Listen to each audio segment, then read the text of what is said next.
Welcome to our channel. If you want to open a Chase Bank account online for checking, savings, or both, follow these step-by-step instructions for complete registration. Step 1. Open your web browser and go to chase.com, the official Chase Bank website. Step 2. Click on Open an Account or Checking to begin the account opening process. Step 3. Browse through available Chase checking account options and select the one that fits your needs, such as Chase Total Checking. Step 4. Click Open Now on your chosen account type to start the application.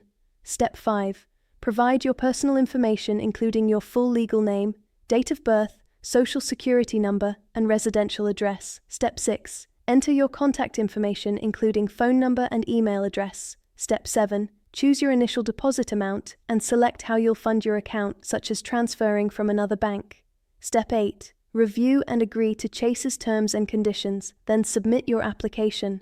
Step 9. Once approved, you'll receive confirmation via email. Set up your online banking credentials, enroll in paperless statements if desired, and order your debit card. Download the Chase mobile app to manage your account on the go. Don't forget to like this video and subscribe to our channel.